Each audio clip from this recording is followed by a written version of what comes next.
ദൈവനാമത്തിന് മഹത്വമുണ്ടാകട്ടെ. ഈ പുതിയ പ്രഭാതത്തിലും ദൈവശബ്ദം കേൾക്കുവാനായി നമുക്ക് ഒരുങ്ങാം. ഇന്നത്തെ വായന ഭാഗം 1 ശമൂവേൽ 21 മുതൽ 24 വരെ. ഇന്നത്തെ ചിന്തയ്ക്കായി ന്യായാധിപന്മാർ 4-ാം അധ്യായം 15-ാം വാക്യം. സീസര രഥത്തിൽ നിന്ന് ഇറങ്ങി കാൽനടയായി ഓടിപ്പോയി.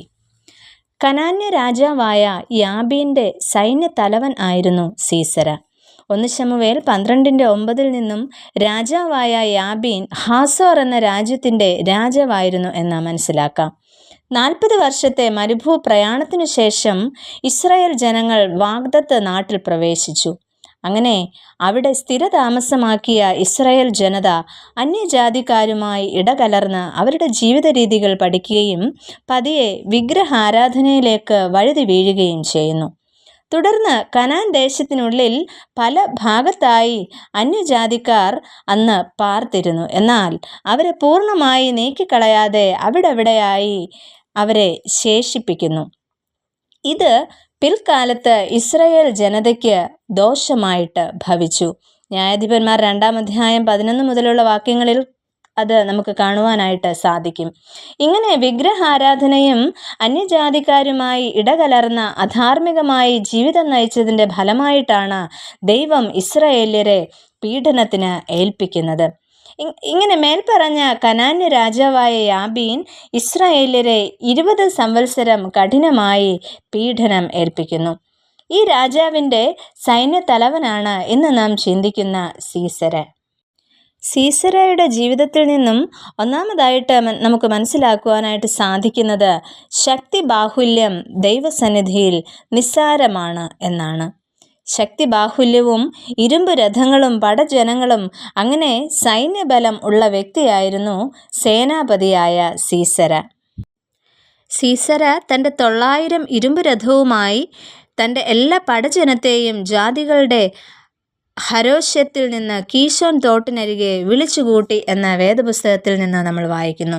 ഇവിടെ സീസരയുടെ സൈന്യബലവും ശക്തി ബാഹുല്യവുമാണ് നമുക്ക് കാണുവാനായിട്ട് സാധിക്കുന്നത്. എന്നാൽ ദൈവത്തിൻ്റെ ദാസനായ ബാരാക്കിനോട് കൂടെ ഉണ്ടായിരുന്നത് ആകെ 10,000 പേരും ആയിരുന്നു.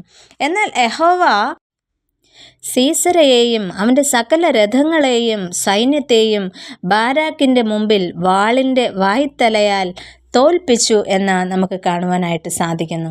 ഇവിടെ മഹാബലവാനായ സീസരയെ തോൽപ്പിക്കുവാൻ ദൈവശക്തിയിലൂടെ ദെബോറായ്ക്കും ബാരാക്കിനും സാധിച്ചു. പ്രിയമുള്ളവരെ, വിജയവും പരാജയവും ഒക്കെ നിശ്ചയിക്കുന്നത് ദൈവമാണ്. ഇവിടെ സീസരയുടെ ശക്തി ബാഹുല്യമോ ഒന്നും ദൈവസന്നിധിയിൽ വിലയേറിയതായിട്ട് കാണുന്നില്ല. അവയെല്ലാം നിസ്സാരമായിട്ടാണ് നമുക്ക് കാണുവാനായിട്ട് സാധിക്കുന്നത്. രണ്ടാമതായിട്ട് ആത്യന്തികമായ വിജയം അത് നിസ്സാരമല്ല. സൈന്യവും ശക്തിയും രഥങ്ങളും എല്ലാം നഷ്ടമായ സീസര രക്ഷപ്പെടുവാനായിട്ട് ശ്രമിക്കുന്നു. ഇവിടെ കുറുവാക്യത്തിൽ നമ്മൾ കേട്ടതും അതാണ്. സീസര രഥത്തിൽ നിന്ന് ഇറങ്ങി കാൽനടയായി ഓടിപ്പോയി എന്ന്. ഇവിടെ സീസര എത്തിപ്പെടുന്നത് ഒരു സ്ത്രീയുടെ അടുക്കലാണ്. അവിടെ വച്ച് കൂടാരത്തിൻ്റെ കുറ്റി ചെന്നിയിൽ തറച്ച് സീസരയെ ആ സ്ത്രീ കൊന്നുകളഞ്ഞു എന്ന് നമ്മൾ കാണുന്നു. അങ്ങനെ ശത്രു സൈന്യം ഇല്ലാതെയാകുന്നു. ആത്യന്തികമായ വിജയം നേടുവാനും ഇസ്രായേൽ ജനതയ്ക്ക് സാധിക്കുന്നു. ആ വിജയം ഒരു സ്തോത്രഗീതമായി തീരുകയും ചെയ്യുന്നു. ആ വിജയത്തിൽ അവർ യഹോവയെ വാഴ്ത്തുകയും സ്തുതിക്കുകയും ഒക്കെയാണ് ചെയ്യുന്നത്. അങ്ങനെ എല്ലാ ദേവന്മാരെക്കാളും വലിയവൻ യഹോവയാണ് എന്ന സത്യം ഈ ഗാനത്തിൽ ഉയർന്നു നിൽക്കുകയും ചെയ്യുന്നു. ആ ഗാനമാണ് ന്യായാധിപന്മാരുടെ പുസ്തകം 5-ാം അധ്യായത്തിൽ നമുക്ക് വായിക്കുവാനായിട്ട് സാധിക്കുന്നത്. പ്രിയമുള്ളവരെ, കഴിവോ പ്രാപ്തിയോ സമ്പത്തോ സംഘബലമോ ഒന്നുമല്ല പ്രധാനം, പിന്നെയോ ദൈവ ആശ്രയമാണ്. നമുക്കിങ്ങനെ പ്രാർത്ഥിക്കാം: പ്രിയ കർത്താവേ, പൂർണ്ണമായും അങ്ങയിൽ ആശ്രയിപ്പാൻ, എല്ലാവരെക്കാളും ജീവനുള്ള ദൈവം വലിയവനെന്ന് തീരുമാനമെടുക്കുവാൻ ഞങ്ങളെ സഹായിക്കണമേ. ആമേൻ.